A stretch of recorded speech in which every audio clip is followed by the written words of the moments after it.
the Aryans now are coming back to the Nebraska car and saying they're not happy that I didn't take care of the situation like I was supposed to. And so I'm sitting in the TV room one day, and they send one of the Nebraska dudes up behind me, and he clocks me from behind, and I'm down on the floor, and this dude's hitting me and whatever else, you know, and yeah, asking me if I've had enough. So basically, this is my punishment for not beating this dude up.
Bruckman Rubber is a rubber molding company. We make rubber compounds, we make rubber parts, basically every rubber part you could imagine. We do compression and injection molding, which is two different styles. Basically, compression is you have to process the rubber somehow manually to load it in the press, and injection, the machine takes care of that for you by itself. So there's a lot more opportunity here in Hastings, Nebraska than I realized. Once I put myself out there, I started to realize some of those opportunities with phone calls and job opportunities and things like this. Bruckman Rubber has provided a very comfortable, successful life for me with opportunities to improve and grow, and I highly suggest putting yourself out there and finding that out.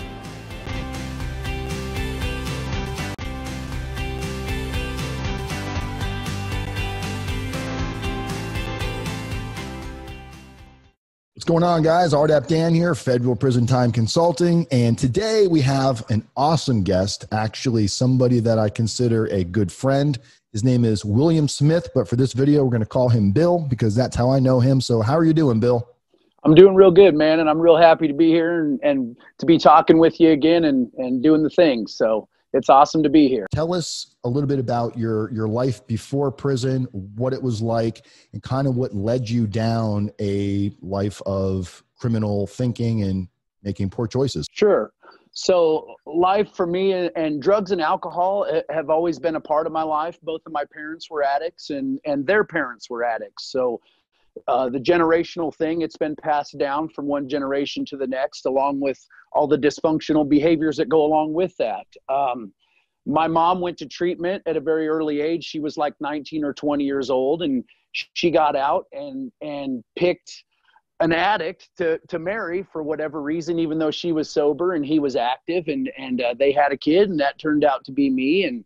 And as you can imagine, you know, the relationship with my mom for early on in my life was very good. And at 4 years old, my mom finds out that my dad's cheating on her with her best friend. And this, you know, not only best way to explain it, it's an emotional situation for me still. I remember these times, like these are my first memories. I remember, you know, negative things happening around the household and stuff like that because of the dynamic that was playing out with my parents. And this kind of set the tone for my whole life at a very early age.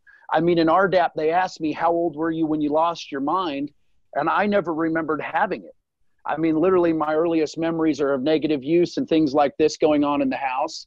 And so from very early on, I struggled. I was angry. I was confrontational. And those things didn't just go away. They got worse and progressed until the family dynamic completely fell apart when I was around 14 years old. And that's when I started using. So I tried meth and marijuana very early on around the same time. And as we know with addiction, the whole thing progressed very quickly. And the crazy thing that I remember thinking very early on when I tried drugs for the first time was, I finally had an excuse or a reason for the behaviors that I was exhibiting, right? I finally had an excuse for why I was angry or why I was acting out.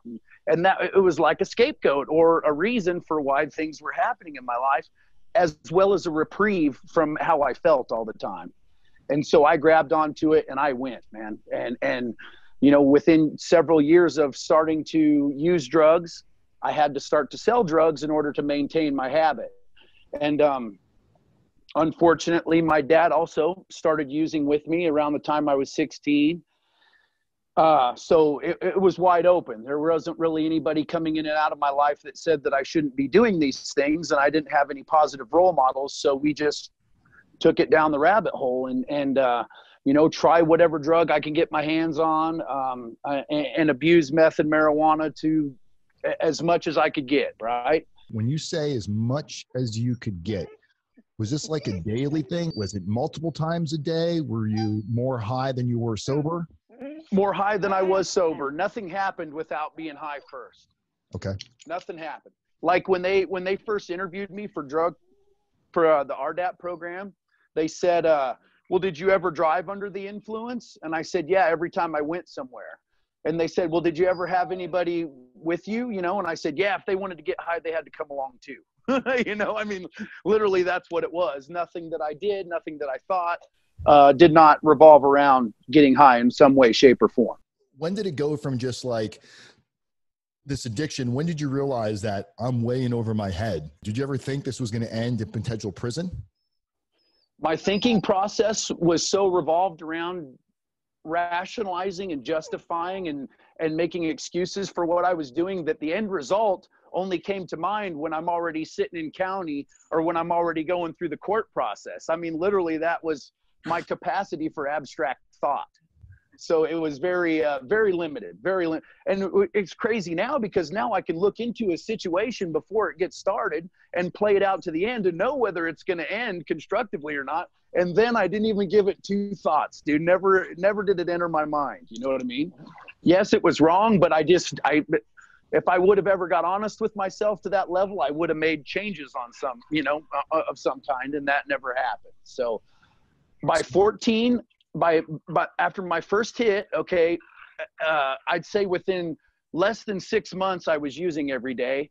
And by 16, I was selling marijuana and trying everything else just so I could stay high and try to, you know, maintain my habit. How did this lead to a criminal conspiracy to distribute methamphetamine? So I had it on me all the time, right? And whether I'm not out committing other crimes like thieving or stealing or, you know, fraud or anything like that, but I am obviously selling drugs. I'm in the wrong. I end up getting on drug court, which is like it's like a very serious probation. I had the drugs on me all the time. The cops knew on some level that I wasn't on the up and up. So when they see you driving around on town on a Friday night, they pull you over and ask to search the vehicle. You know, I mean, they know you're not on the up and up and you have the drugs on you. So eventually you're going to get caught just because of that. So I get on drug court for 2. I had possession of methamphetamine, possession of a controlled substance, pled guilty to the charges. They let me go through drug court, which was a very, very strict form of probation. Basically, you piss test every other day and you stand in front of a judge every Friday and he tells you whether you're living right or not. So it's a pretty intense ordeal. I managed to actually realize at that point that I was not doing very well in life, right? And they helped me learn how to be accountable for my actions. I graduate drug court and I started getting high right afterwards. I still hadn't addressed, you know, the emotional and the mental issues that were causing a lot of the problems. So in 2001, I got picked up on state charges, and the consequences of being picked up on those state charges was I got entered into drug court. And that's basically a very strict, straight state probation that has you, you know, UAing all the time, has you showing up in front of a judge. You have basically probation officers that oversee your life and make sure that you're living in the way they believe you should. And so I managed to put together some sobriety during that time, and it helped me out a lot. You know, I had a stable job. I had a really nice apartment at 22. This was the first time in my life when I had these things. They really helped me kind of get my act together externally, like as far as possessions and having a job and things like that go. And I was on it for 4 years. And at the end of it, I graduated. And the thought in my head was that I finally had life together good enough that I could go back to getting high again. I mean, that's how much that my thinking revolved around it. I started getting high again. 6 months later, I had nothing. I had no apartment. I didn't have a job. I didn't have anything. And that's when I started dealing the meth that got me federally indicted. That's when I started dealing the meth that got me hemmed up on 500 grams conspiracy to distribute. Were you manufacturing the meth, or were you buying it and reselling it? Reselling it. Yep. Buying and reselling. How many people got, because I saw it was a conspiracy, how many people were involved in your conspiracy? On my paperwork, there was like 8 people, and including the gal that I was getting it from. The gal that I was getting it from got hemmed up, and she told them everything she knew about giving me the dope or selling me the dope and me distributing it to other people, et cetera, et cetera. So from the time that you started dealing in meth, from the time that you actually got picked up by the feds after you finished drug court, how much time went by and how much money were you making with meth? I know you were supporting your habit, but were you also supporting a lifestyle? Well, the lifestyle was the habit. Literally, if you didn't come get it from me before I did it all, there was none for sale. And so I just knew so many people in the life and in the hustle that it went that fast. And that's the only thing that maintained the dealings. Now, yes, there was money, and yeah, there was trinkets and blah, blah, blah. You know, there's always trading and bartering and whatever else going on. And plus you have a certain amount of power that comes with that. But as far as anything else, or, you know, paying rent or anything like that, none of that was happening. I was just bumming around and living where I could, when I could, and, you know, staying loaded all the time. And that was the main goal in the situation. So I graduate drug court in 2004. I start dealing the meth in the summer of 2005 for about 3 months. Cause when you go that hard, it's going to burn out. Something's going to happen. You know, you don't maintain relationships with people or anything like that. And that's even your drug dealers. I mean, me and the gal that I was getting it from, we didn't get along. We were at odds all the time. And so then in the summer of 2006, also a intimate relationship I was having with another girl ended up causing problems. And I ended up on probation for domestic assault. And this is the crazy part, dude. So I go to my parole officer after going through all the drug court and everything, reflecting on having my life halfway together and then getting to this point. That whole time, I didn't want to be doing it. For the first time ever, I didn't want, but once I started, I couldn't stop and I didn't want to. I get on probation and I go to my probation officer and I said, for state, another state charge. And I tell her I'm high on meth and marijuana and I need your help. And that was the first words out of my mouth to her. And she says, okay, I'm going to help you. You know, you need to do this and you need to get a job and blah, blah, blah. And I did that. And she helped me get into a halfway house in Norfolk, Nebraska. And I sobered up, man. I started living in this halfway house. I was attending some NA meetings. I was doing some really positive things. I was there for almost a year. Now check this out, man. I was there for almost a year. So in 2005, I dealt the drugs. This is 2007. I'm on my way to the YMCA to play basketball one day, and I get pulled over for speeding. I hand the cop my information, not thinking anything about it. No big deal, right? He goes back to the car and comes back and says, well, we have a federal warrant for your arrest. You know, you're being charged for a crime. And I'm like, for what? And he says, well, I'm not going to tell you. I said, well, you're going to tell me or I'm not coming with you, you know? And he said, well, we think it's for drugs. And that's how I found out that I was federally indicted, dude. As soon as I graduated drug court, they opened up a federal case on me to see what was going to happen. So this is real valuable information that you're hearing right now. My attorney is telling me I need to take a plea deal, but I wasn't caught with anything. They can't prove I had anything. Why would I take a plea deal on this conspiracy drug charge? Because they don't need evidence against you. Their evidence is the fact that these people say you did these things. And they're accurate. I mean, you know you did it. I know, okay, I know I did it. I know these people are saying that I did it, and I probably did more than what they say that I did. But all they need, how the conspiracy works is, it was meant for like a mafia boss, okay? So a mafia boss, he insulates himself, and he's got his henchmen running around committing these crimes, right? Well, how do they get to that mafia boss if he never actually commits a crime? They have to have the people saying that he did it, and they use that in law to hem up the actual mafia boss or whatever. Well, now they're using it on all these drug cases, and they don't need the evidence against you. They just say, they just have 4 or 5, whatever amount of people who they've already indicted to, saying that you distributed these drugs, and that's good enough, man. So basically they're taking testimony to create a conspiracy against you for other, drug addicts who probably don't know they're going to say anything they can do to get their skin out of a trap. What were you thinking back then when they told you this is how they got you? Were you confused? Did it make sense to you then? Confused, shocked, hard to label all the emotions that we're going through at the time, but just really hard to wrap my head around how that was happening. And yet the gravity of the situation, the reality, like we said, how hard it comes home to hit at that time is also undeniable. I mean, you're in some serious trouble, and the ominous feeling that comes with it, that you're probably not going to be able to worm your way out of it, or that it ain't going to be probation this time, is it's undeniable. You get pulled over on your way to play ball. Your life is already turning around. Now some consequences are still out there haunting you. What happens next? They take you in. Where do you go? Do you go to a marshal's office? Do you go to county jail? Yeah, no, they take me to just straight to Lincoln. Basically, I was in Lincoln in a holding cell, which is where the federal courthouse is. And they knew the deal with me. They know what's going on with you when they come get you. I mean, they know that I'd been doing well. And so I wasn't going to deal any more drugs. So they cut the federal case off there and decided to go ahead and come down on me. They took me to federal court in Lincoln, and I went to court the next day, and then they let me out on pretrial, and I was out there for a year, back doing my, being positive and trying to live my life out in Norfolk and prepare myself mentally and emotionally for what was going to happen. What kind of questions did you have when you were going through pretrial?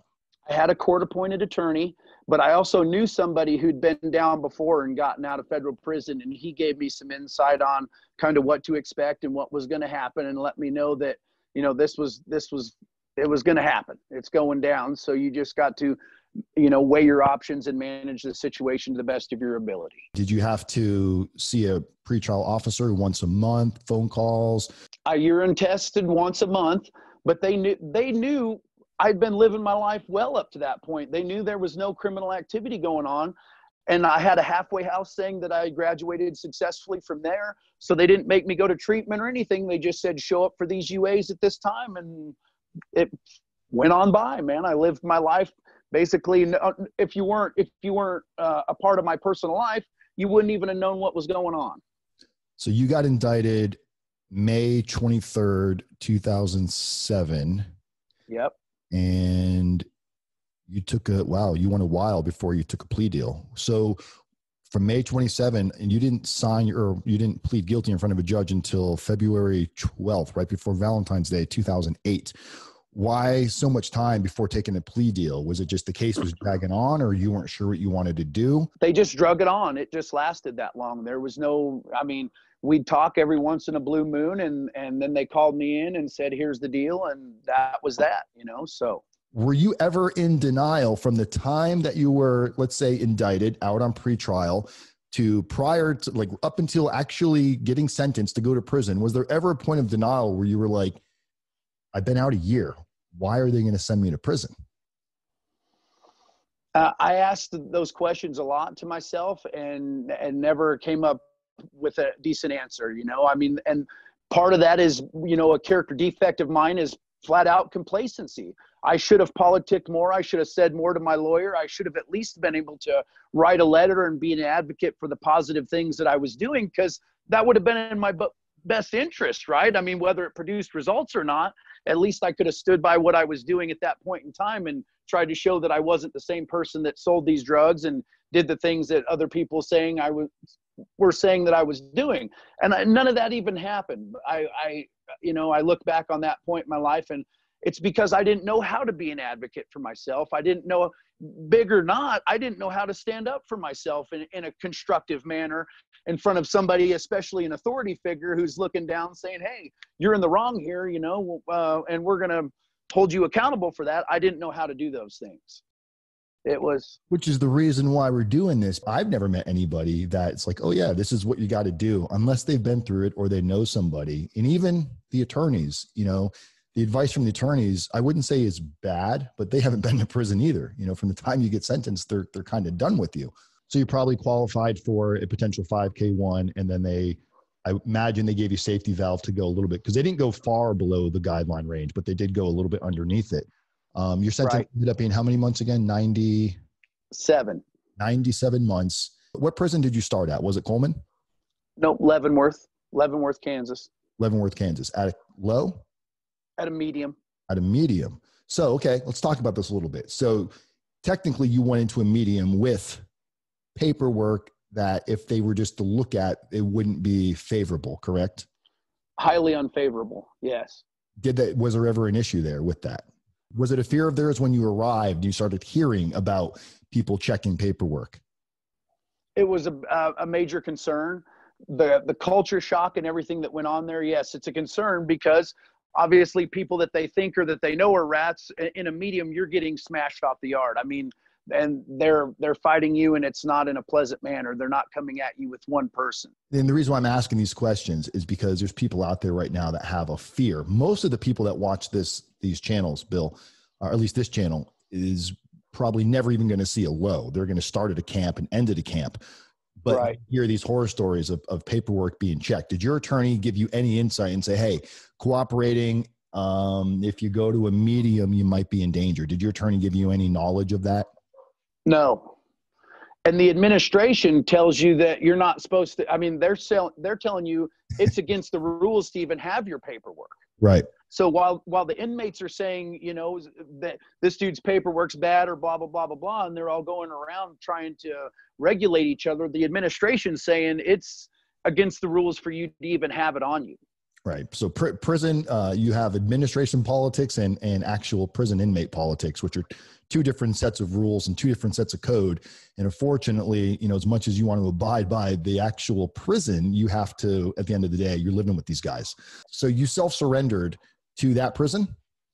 Well, here's the interesting part. When, you know, finally after I got sentenced and then I was supposed to self-surrender, I could not bring myself to turn myself in for a 97-month sentence. The last time they called me, I just didn't answer. And a week later, the marshals showed up at my house and took me there.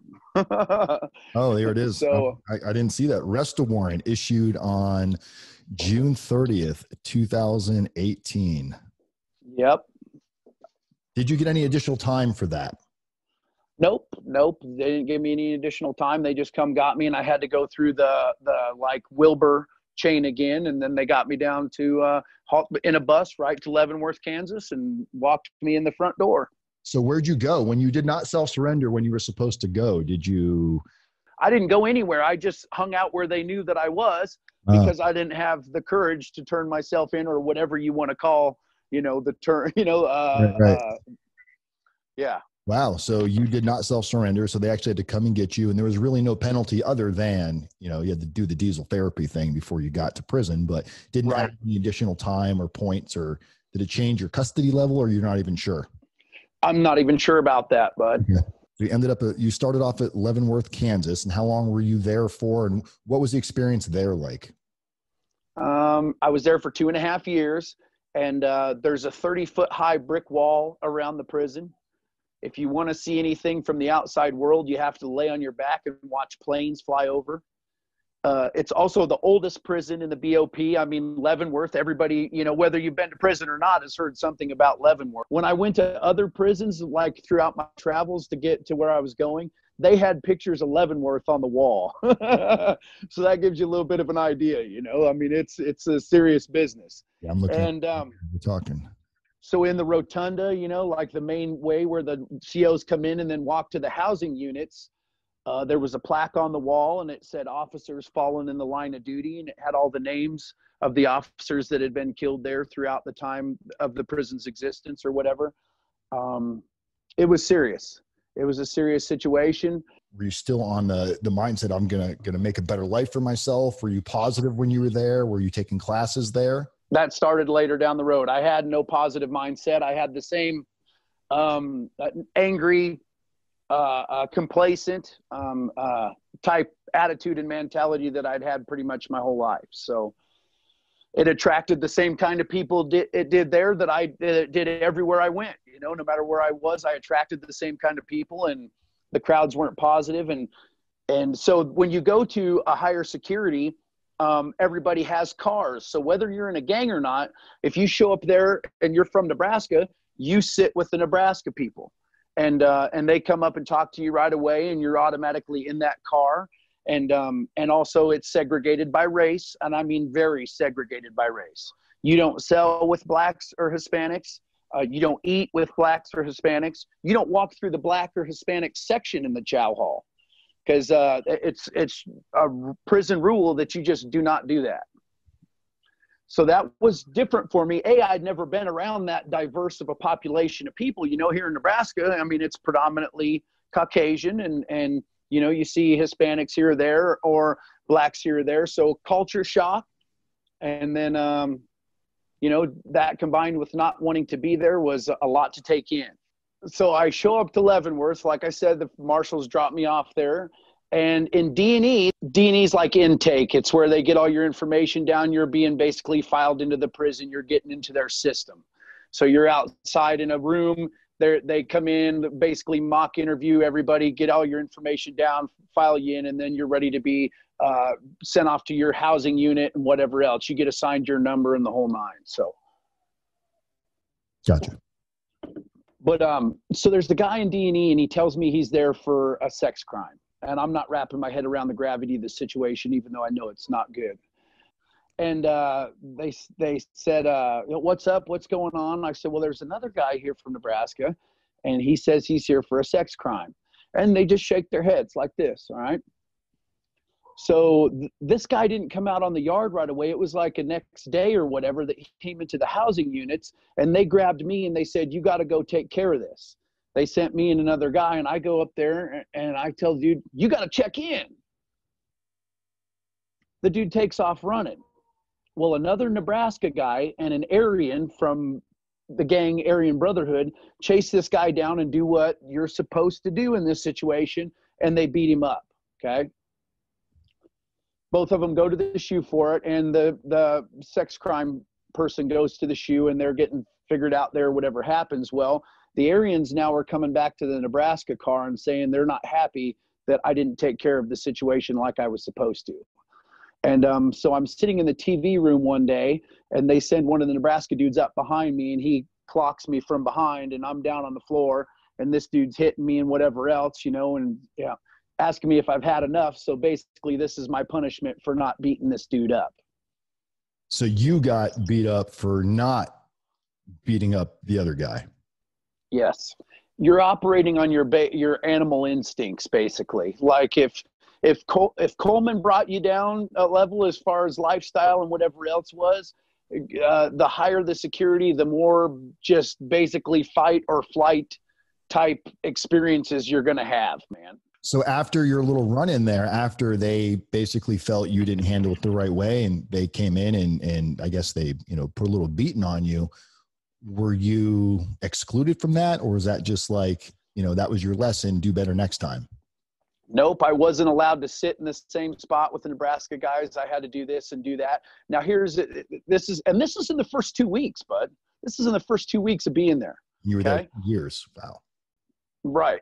This is in the first 2 weeks. And this is how the whole situation kind of hashed itself out, and I found my niche.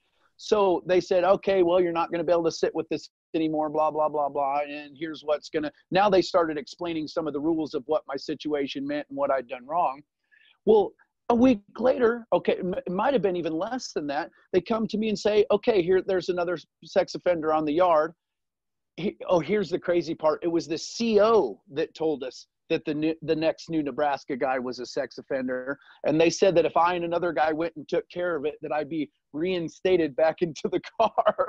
The correctional officer, his job to keep the peace there and keep people safe, came up and told you guys that this guy was a sex offender. Yes, sir. He told us it was a sex offender. And when it hadn't been handled by the next day, he came back and said, what is the problem here? What are you guys waiting for? Get this situation taken care of. Those were his exact words. The CO said that. Yeah, he wasn't playing around, just like they weren't playing around. So it was pretty intense. So after he said that day, me and another Nebraska guy, somebody who'd been in good standing with the car or whatever for however long, stood in the stairwell, and it's surreal what happened, okay? We're both standing in the stairwell waiting for this guy to come back to the unit from lunch. This time I know what I got to do. There's no misunderstanding about what needs to happen. The guys, we're standing in the top of the stairwell, and there's 3 or 4 tiers going up because there's A, B, and C unit. So this guy's working his way up the stairs. The guy that I'm with is across the way from me. He signals with his eyes that the particular gentleman that we're looking for is coming up the stairs. And when he gets to the top, I just skip to and lay into him with everything I got. And the whole scene flashes before my eyes, bud, because this guy literally goes flying, and he's halfway down the stairs. And I'm thinking, this dude's going to break his neck, you know? Now, yeah, my thought process is sped up quite a bit now that my ass is in trouble. He's flying down the stairs, and somehow he catches himself with one foot in the railing and keeps from breaking his neck at the bottom of these stairs, man. I mean, he caught himself. My friend runs up and kicks him in the, or my cohort, my partner in crime, right, runs up and kicks him in the face. And now the dude's down at the bottom of the stairs, and you're supposed to put the boots to him. You're not just supposed to hit him once. They're supposed to know that, you know, never forget, right? I mean, right, beating within an inch of their life or whatever. We're down there kicking him. We're down there doing whatever. And I say, okay, man, let's get out of here. Let's try to get this off. We all haul ass back to the unit. Me and this dude, obviously that guy's laying there on the ground. They start locking everything down because they know there's been a fight and they're looking for who it is. They start checking cells, and it's a black CO that comes to my cell, and he sees that my hand is cut. So I'm hit, right? He knows that I'm one that's been in the fight. When I hit the guy in the face, his glasses cut my knuckles. And crazy enough, bud, this is the day Obama got elected. So this black cop is talking crazy to me as he's pulling me out of the cell. He's saying, "We beat you. We beat you." And I don't even know what the dude's talking about. But he's cuffing me up, and he's taking me to the lieutenant's office, and he's telling me all about how we beat you. And I'm thinking, dude, you know, it took some white votes for Obama to get into office, you know. It didn't even wrap my head around what he was saying at the time. You know, that's how far out it was. But he didn't mind that I had gotten in a fight or anything. He just knew that, you know, we had our first black president, and he was really happy about that. Now, does the other CO come to bat for you? Does he, you know, he's the one sets it all up. Is he there once you're sitting in trouble? No, this dude's nowhere to be found, right? But this is the difference in personality of these COs. They get me to the lieutenant's office, and they show the whole thing on the camera because it was right there. And they want to know, who's your buddy? Who's with you? And he's all in my face about it. And the lieutenant who's in the office says, "Man, he ain't talking. Just leave him alone." Because he could tell this guy was really driving me, trying to get some reaction out of me, you know? Right. And he said, "Man, the dude ain't talking." And I said, "Yeah, man, I ain't talking." And then they took me off to the shoe and watched the video enough times to figure out who the other guy was. And they brought him in the shoe with me, and we stayed in the same cell for like 3 months together, man. So you're in the shoe for 3 months for attacking a sex offender, which is common in higher security prisons. In addition to the whole, was there any good time taken? Was there any privileges? Was commissary phone stripped? Anything like that after you came out? After a month of being in the shoe, they came to me and they said, "We're not good." They said the government isn't going to pick up your charges. The BOP isn't going to pick up charges. So I didn't even know that there was potential for charges for doing what we did to this guy. How did you get through 2 years of this? Was the whole 2 years this intense? So after then we got out of the shoe, me and that dude shoed together or whatever. When I got out, you know, there was a lot of people, especially people with a lot of time, who were still kind of sketchy about selling with me or whatever. But I ended up selling with a gentleman named Dan from Florida, nonetheless. And me and Big Dan was not a person you messed with, okay? Big Dan was Big Dan for a reason. And I mean, he did some crazy things like arson and stuff like that out there in the world. And you didn't have any problem believing that about this guy. Him and I celled together, And when the Nebraska dudes might not have liked something else that I was doing, whether they didn't appreciate it or whatever, if they said anything in front of Dan, Dan got them straightened out. So basically this crazy Dan was my guardian angel, man. and once he said something to them about, you know, if they had a problem with me, they had to go to him.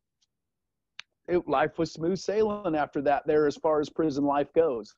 I didn't have any more problems. I didn't have people trying to get me to do things or manipulate me or anything like that, because Dan said I needed to be left alone. And I never even knew that until years later, man. I never even knew he did that.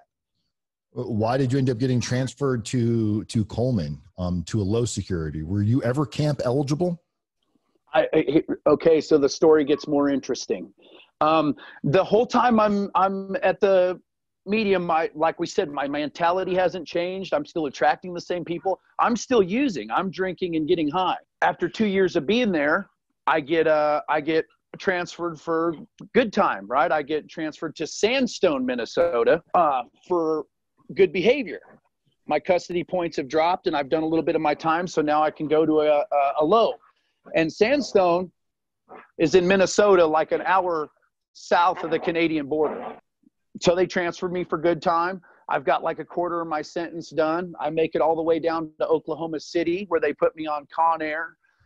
And ConAir is a trip, dude. You travel quadrants of the United States. So when they leave to get you to a place like Minnesota, you'll travel the Northeast quadrant. You'll go like Pennsylvania or maybe New York, Chicago, and then you'll end up in either Wisconsin or Minnesota. And my first experience on a plane was ConAir, man. Oh, ever? That was your first time ever on a plane? Yep, my first time ever on a plane. Aww. So we travel the Northeast quadrant. I stay a night or two in MCC Chicago, and then they bus us from MCC Chicago to Oxford, where I stayed a night in a shoe, and then to Sandstone, Minnesota. And quality of food, weight pile, just things dramatically improved. Obviously, people not trying to, you know, get me to do things for them or whatever. The problem that I have, the crazy part about the mediums and the lows is when these are the mediums and the USPs, I'm sorry. The crazy part about the whole political scene in the mediums and the USPs is the people with the most time, not necessarily the toughest or the most stand-up dude, but the person with the most time is usually calling the shots, right? And they're doing whatever they have to do to maintain their lifestyle there. They Right. don't want to go where it's any worse. They don't want to go where it's any different. So they'll get you to do whatever so that they don't have to. And things were pretty good there. I mean, like I said, the weight pile, good workout crew, good food, no fighting. And things went well there until and they even had you could work out, once you got camp points, you could work outside the walls there.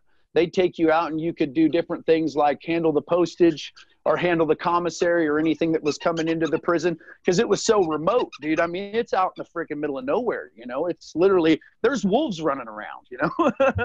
Wolves and deer and all kinds of wild animals and stuff. So very different from Leavenworth, where I was basically in the middle of a city behind a 30-foot high brick wall, you know. What was your mindset here? Were you still not going through any repair mode in your mind yet? Were you still not trying to change your life? Still just kind of Nope. going through the motions? Still on autopilot, still just thinking the only way that I thought was the only way there was to think. So then I get transferred to a camp, right? I get Yankton, South Dakota. I lasted 3 months at the camp, dude, and they caught me with marijuana on my person. Wow. How? Because I wanted to get caught. How's that sound? You know, in hindsight now, obviously I wanted to, because, man, I was continuing to do stupid stuff that didn't have no rhyme or reason or thought behind it. Poor criminal, man. How nice was it being at a camp? You had to walk across the street in the middle of the town to get to the chow hall. You'd leave the prison, you'd cross a public street to go eat at a prison chow hall. So you're in the community with people, basically. It's an old broke down. You're in the community with people. It's a turned over college. It's an old college that they reverted into a prison, and you wouldn't even be able to tell. You wouldn't even be able to tell except for the uniforms that we had on. Okay. That's how nice the place was. So yeah, I mean, and easy access to things from the world. If you wanted cigarettes or you wanted weed or you wanted whatever, people could drive by and throw it on the lawn. That's how open it was. Is that how you got the weed you had? Yes, sir. Somebody, a friend of yours, whatever? Well, if I saw somebody that was high there, okay. I said, hey man, what's up? You know, and he said, well, okay, here you go. And it was on from there. So yeah, you see I imagine a lot of cell phones, things like that were probably just running rampant through the camp. And they say not as bad at that one as most places, but there was definitely plenty of access to whatever you wanted. So 3 months at the camp, caught with marijuana. What happens when you get caught with the marijuana? Possession of a prohibited object by an inmate. So now I got to go back to court. Where'd they take you that day, though, when you got caught with it? What happened that moment? To the SHU. You sit there and you wait to go to court? Yep, I sit there and wait to go to court. I was in the SHU and in that county jail for 8 months, man. So you go to court. What happens when you get to court finally after the 8 months of going through this? Go to court finally. This is where I actually do get to be a little bit of an advocate for myself, talk about what has gone on, talk about my drug problem.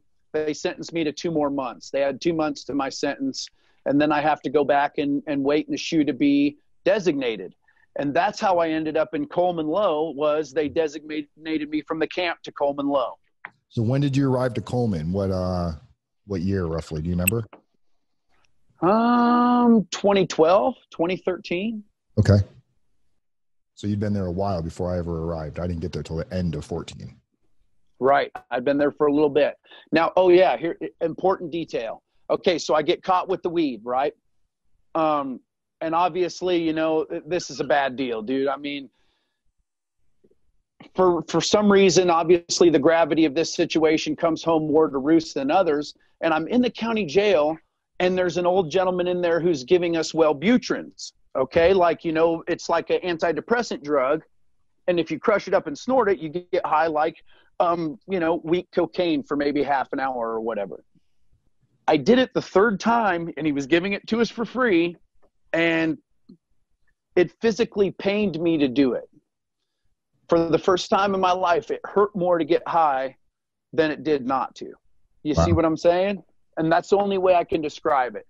And at that point, I decided I was done getting high, for real. I'd thought about it, but I'd never made a tough mental decision to say, this has got to stop. This is done, and I'm not doing it anymore. So I knew I didn't want to do drugs anymore. But I didn't know how to change, and I didn't probably have enough sobriety or clarity of mind to figure that out. So I still fell in with the same type of people, the James Wellses and other people who just sat around and talked trash and weren't really going anywhere in life, and were probably going to go through the same thing over and over again. And I was there for about 1.5 years. And you came in right about the time I started the drug program shortly before, right? I think when I met you, you were already removed. Okay. So I'd probably just started it. So I show up to Coleman. I'm hanging out with the same people and doing the same things. And one thing that I left out here is I've been working out that whole time. You know, I've been building up my body, and I consistently worked out no matter what happened. Rain or shine, whether I was in the SHU, whether people said it was okay or not. That whole time I'd been working out consistently. It was the only positive thing that I ever did that I did like I did drugs. I mean, no matter what it happened, I needed it to, you know, get by and deal with life and stuff like that. But finally the opportunity for the drug program came up, and I know I was getting close to being out. And I just said, I don't want to be this way anymore. And I distinctly remember that decision was the first one where I'd ever, you know, addressed the problem, right? Before it was the drugs, or, you know, why are the police doing this to me, or how come old girl, you know, proffered on me or whatever. I don't want to be this way anymore. And I remember the feelings that came with that. And they were profound. I knew I had made a turn or made a decision that was going to be a powerful indicator in my life. My life was unmanageable, and I needed to do something about it. And the feelings that came with that elicited another very powerful decision, or I'll call it a surrender, because that's exactly what it was. A week later, I admitted to myself that I didn't know how to live life. I didn't know how to feel, and I didn't know how to change. And that's when Phil showed up, man. That's when Phil showed up. And Phil started handing me the spiritual literature, and I'm doing the RDAP program, and he's teaching me how to meditate, and he's teaching me how to do yoga and all these things. And basically, I didn't know any of that. I just seen what Phil was doing, and he had something that I wanted. Even after 30 years, he had some peace of mind, and he had a smile on his face like he knew something that other people didn't, and I wanted that. He had been down for how long? 30 years. 30 years he'd been locked up. Yep. And he dedicated most of that time towards his spiritual involvement and evolution and you know, figuring out what the heck the reason was why he was there and why his life had turned out the way it did. And those were thoughts that I never even had until him and I started having conversations, you know? Would you say Phil was a mentor to you? Father-like figure? Most definitely. Okay. Because that was definitely the impression I got in there was like you guys were like a duo in there, and you guys had real good chemistry together. Right. And the things that he was teaching me, I mean, emotional understanding, and that's what it was, bud, is I lacked emotional understanding.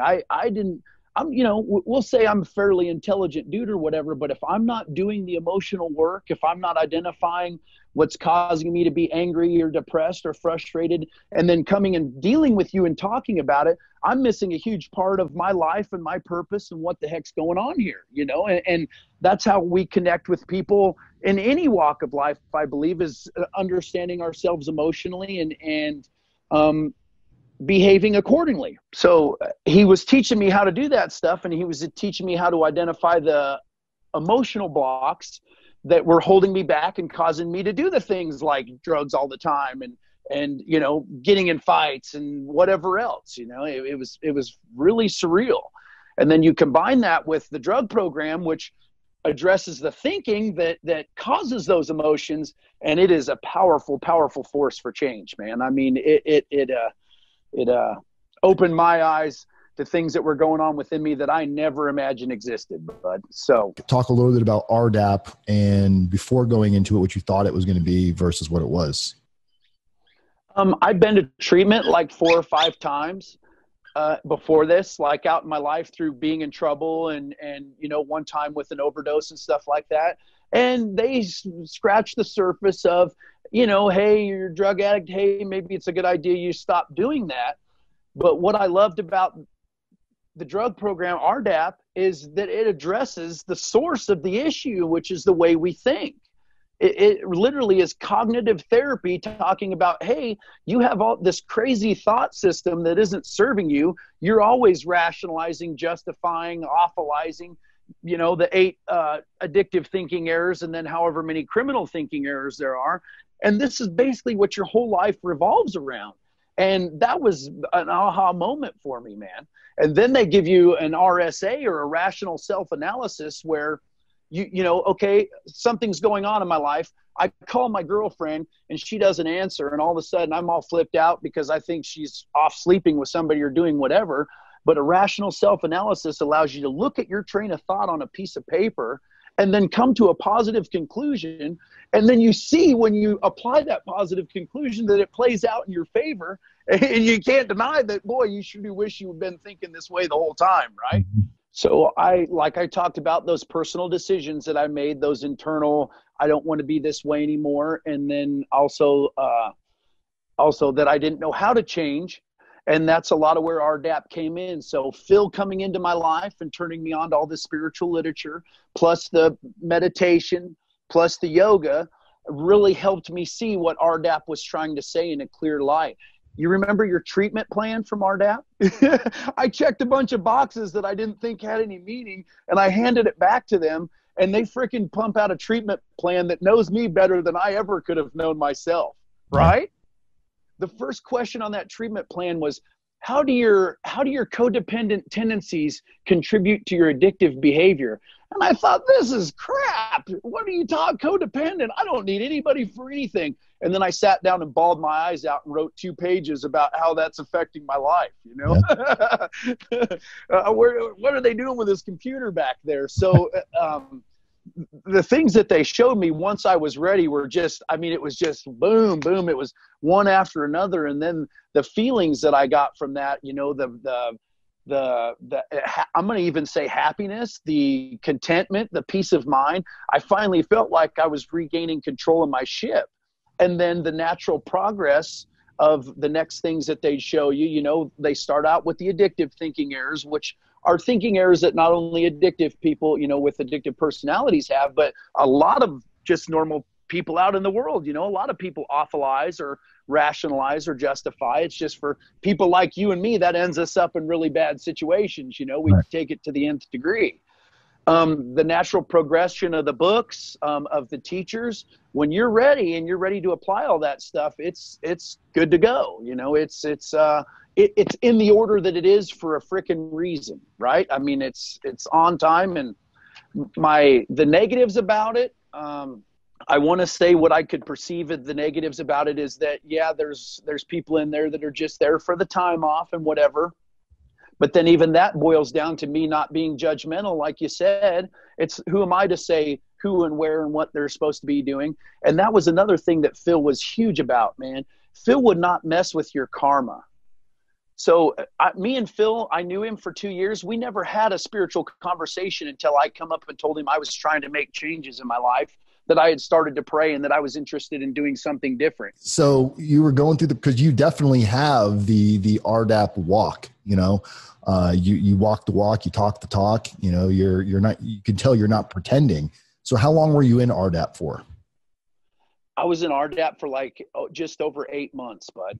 And it's a 9-month program. So you were what, phase 3? You were in the final phase? I was in the final phase, and I was on cloud 9, man. My life and the things that were going on, my connection with a higher power, my ability to communicate. It was so powerful for me that I thought, how could anybody else not want this? Right. Right. And so when people would stand up in morning meeting and ask for feedback, I never pulled anybody up. But when you asked for feedback, you got it to the best of my ability and in an effort to help. Right. Well, another gentleman who was in one of my private groups stood up and asked for feedback. And the crazy part is, I remember now my whole body was saying, Bill, don't do it.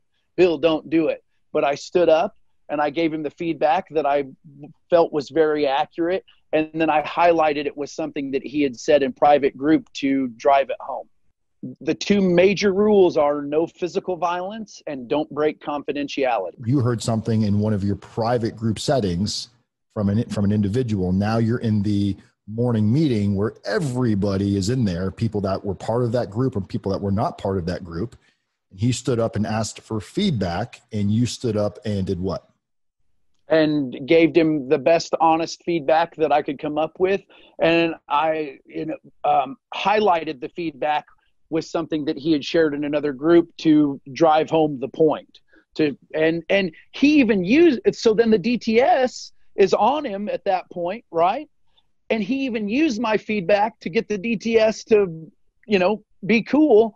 And then he sat back and thought about it and didn't like it. Now, you know, I was in the wrong. That's something I shouldn't have done.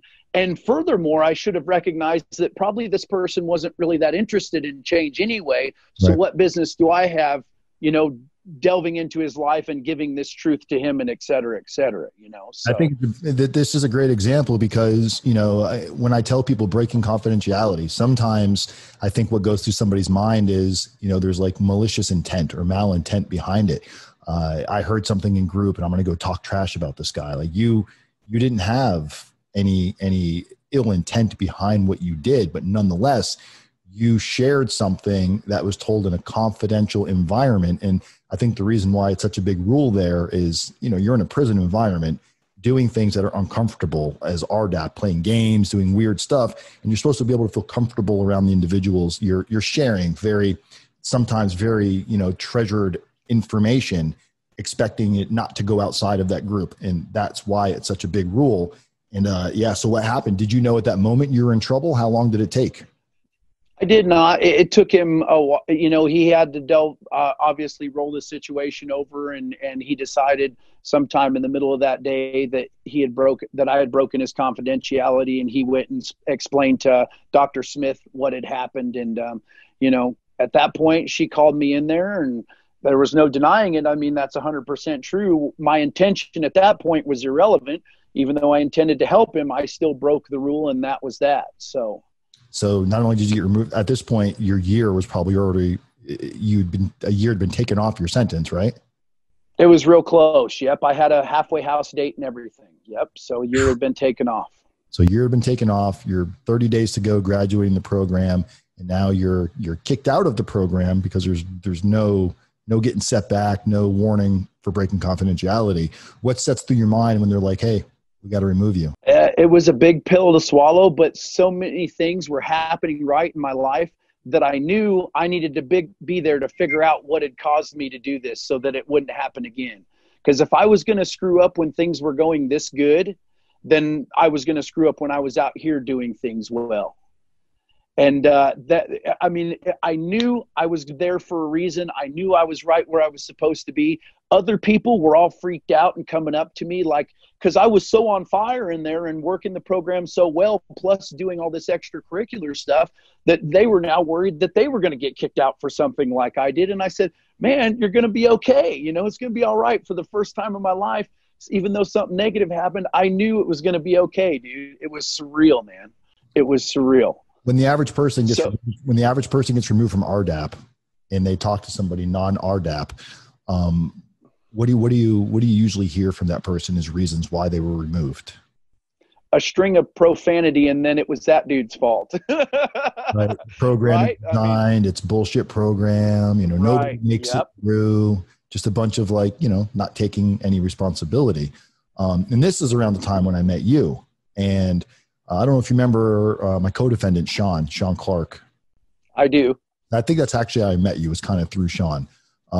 Him and I, when I got kicked out of the drug program, I ended up in the unit up above, and that's me and Sean were like 3 cubes down. That's how I met you then, was through Sean. And I remember Sean didn't get into RDAP because it just wasn't identified properly in his PSR. But I remember him saying how, he heard all these stories, these people that get kicked out, nobody makes it through. And I started to actually man, I'm so brand new at the prison. I just got into prison. I'm like, do I really want to go through all of this? And I remember walking the track with you. You're sweeping out there with your little Cadillac, your dust pants, sweeping up. And you told me, you're like, well, I was in it. I got kicked out. And you had all of these really good things to say. I mean, you were real about it. You were like, hey, it's people do get removed, but you don't get removed for no reason. Like you played a role in why you're getting removed. Maybe there's that 1% of the time where somebody was purely a victim, but the majority, you played some role in the reality of what happened. And you were a big driving force. Yeah, you were a huge reason why I did RDAP. So not getting through RDAP, losing a year, and I don't think I've ever seen you upset. I don't think, at least not in prison. The relationship that I had with my higher power at that point. And I mean, now I'm feeling the chills, bud, because that's how intense this thing was. I knew that there was a cause for what had happened because I'd figured out so many causes up to that point. Right. And so we're going to delve into a little of my spirituality here. I kept doing what I was doing. I kept talking with Phil. I kept, meditating and doing the yoga and stuff. And about a month later, I'm meditating. And I'm a huge proponent for reincarnation. Okay, I've had some past life experiences. I've read a lot about it, and a lot of it seems very, it hit home for me. It seemed like a belief system that I could get behind. I was meditating, and I had a vision. Was a dream, a reoccurring dream that I have, where I'm a World War I airplane pilot, and I'm kissing a girl before I go off to battle. I'm flying off in the plane. And this time I just happened to have the awareness to ask, what does it mean? And the voice said, you lost everything you've ever had. You've lost everything without spiritual understanding and all these past lives. And that's why you don't feel worthy of having anything good in this life. And it locked in for me, bud. I mean, it locked in. Wow. That's why I self-sabotaged. That's why I screwed up and stood up and told this dude something about himself that he wasn't interested in hearing, and I had no business telling him. Is because I was going to screw it up. And when I reflect back over my life, I did screw up every time something positive was happening, and it was intentional. It was intentional. And so you can imagine the revelation, the freedom of thought and feeling and connection that brought. No longer am I worried about the person that proffered on me. No longer am I worried about the system holding me down. No longer am I worried about the dude who said I broke his confidentiality in the drug program, because I am not going to be doing those things anymore. I think, the whole RDAP experience that I see from you is you were learning it through Phil. You'd already kind of like decided to go in that direction, and RDAP provided some additional tools and understanding. But when shit got real, and it doesn't get much more real than getting removed from the program and having a year taken away from you, you showed that you actually took a lot away because you applied the tools and how to handle. Look, we can all do the right thing when things are going great. But what happens when your girlfriend breaks up with you? What happens when you lose your job? That's when it's important to be able to rise and shine and apply what you know, or else, you're just doing the right thing when everything's perfect. You handled it in a very rough time. And I think that's what was most impressing to this day, and then to see you now. You've been out of prison for how long now? Going on 6 years now. So home 6 years. How many violations have you had? Zero. And what's the longest you've held a job since you've been out of prison for the same job? I got the same job since I've been out of prison for 5 years, and I've worked my way up to supervisor there, and I will be production manager at this job if I decide to stay there. And they all know it. It's a small company, and I'm just waiting for the guy ahead of me to roll on out and retire or whatever else. And I have a great relationship with the president of the company, and as far as they're concerned, as long as I'm there, I'm going to continue to move up and have opportunity. And my relationship and my home life, I get to teach this stuff to my kid, all those things that I thought I was missing that time, I get an opportunity to teach her and show her, and plus be a productive member of the community, man. Do stuff like this and attend AA and NA and just these are the kind of conversations that I love to have. And it doesn't matter whether we're at work or whether we're, here doing something positive for RDAP and for, your YouTube channel. It's turned my life into one of service instead of victim. I think this is a conversation you and I are probably having, whether or not we're doing a YouTube video or not, because this is the same kind of stuff we used to talk about out there. But the difference is now thousands of people will get to hear this. And the thing is people think when they're getting ready to go to prison, life is over and it's only going to go down from here.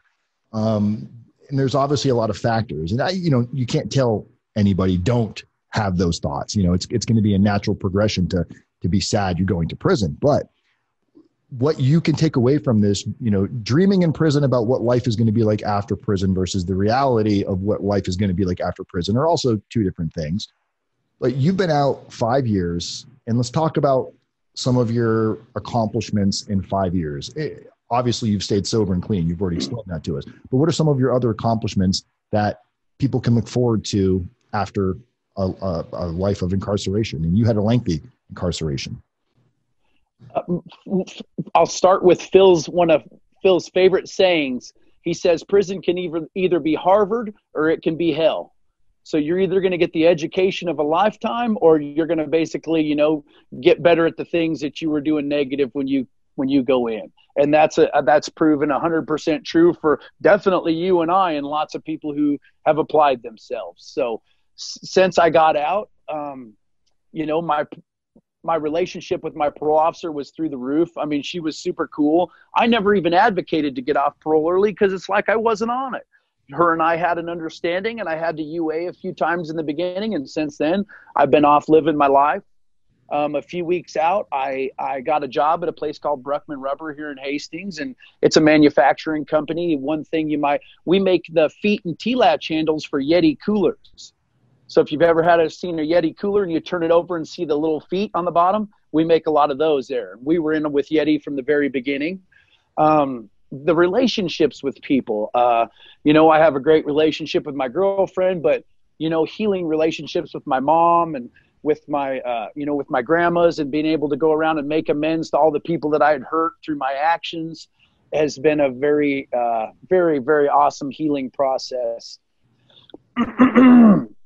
Let's see what else.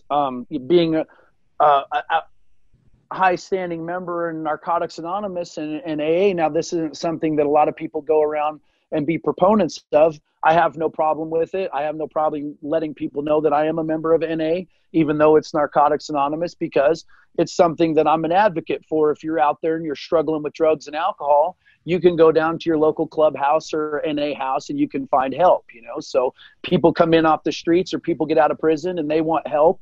I'm there to help out and let them know that, hey, it's going to be okay and you can do better than that. You know, you can find freedom from active addiction and live your life in a manner that's going to make you happy and productive. And I've gotten my yoga teacher training since I've been out of prison. So I actually went back to school, and that took me about 16 months of going on the weekends and stuff like that. But that was at a local yoga studio here in Hastings, and I was very proud of that. And I haven't been able to do everything with that I want, because my job does take up a lot of time. It's more than just a 9-to-5 deal, but you know, the opportunities are there for that too. So me and my girlfriend were together, and a lot of plans like doing things extracurricular, whether it be traveling and stuff like that, happened. And so we were on birth control, and even Myrena at one point, which is supposed to be, you know, fairly successful. And my girlfriend didn't find out until she was about 6 months into it that she was pregnant,